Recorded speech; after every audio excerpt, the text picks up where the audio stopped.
It can be a tedious task, but time is running out. FAFSA applications are due at the end of the month, and with billions of dollars in unclaimed money, prospective students could be leaving money on the table. Let's welcome education specialists Shavonne Martinez Howard and Terrance Johnson from Trident Tech College. Thank you both for being here.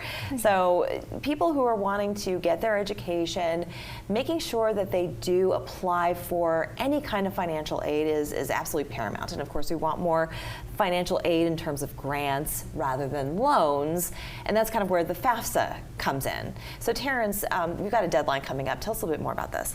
Yes, the deadline for this academic year, which is the 22-23 academic year, is June 30th. So anyone who's looking to attend college for the summer, for example, they want to get their FAFSA in as soon as possible.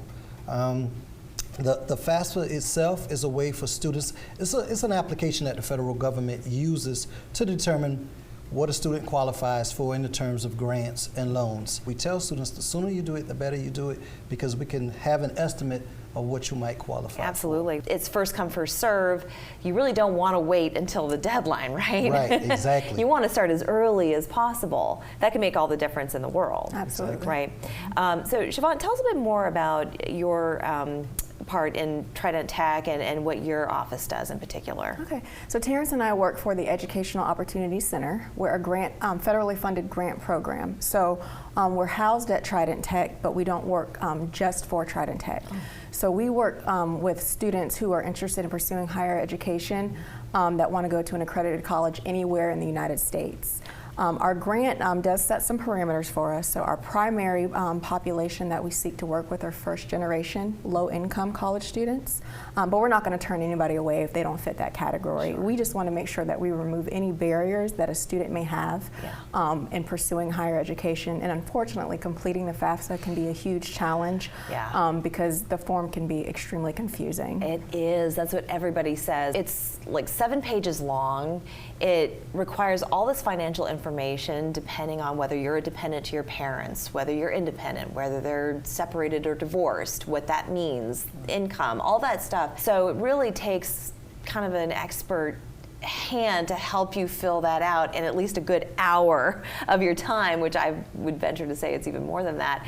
But what would you say are some of the most common parts of the FAFSA that people get just hung up on and confused by, would you say, Terrance? It would definitely be the FSA ID, username and password. What?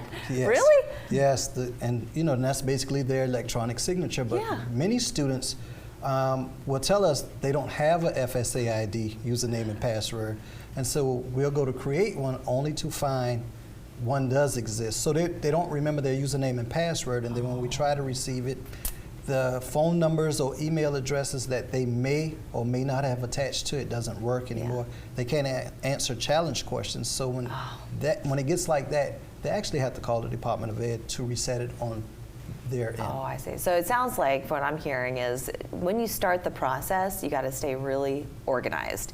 Because when you apply for FAFSA for 1 year, you apply again for each subsequent year. It doesn't take care of a full 4-year degree, right? Correct. No, yeah. It's only good for 1 academic year. 1 academic year.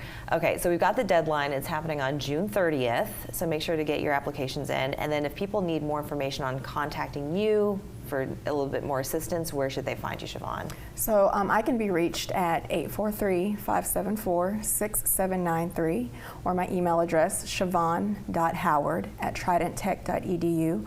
Our administrative assistant, Ada Velasquez, her number is 843-574-6430. Wonderful. We're going to put that information up on the screen as well. Any last bits of information or advice that you have for students who are still applying, Terrance? We would just tell them, if sometimes we take it for granted that it is an easy process, but for a lot of students it is overwhelming. What the EOC do, one of our major goals is to make that process a little easier for them. So if they need help, just come on in. We sit down with them. We walk them through the process by holding their hands, basically try to make it as easy as possible. That's great. And the #1 mistake that you can make is not applying. So make sure you apply. I want to thank you both so much for joining us today. All right. Thank you. We're back in 2 minutes.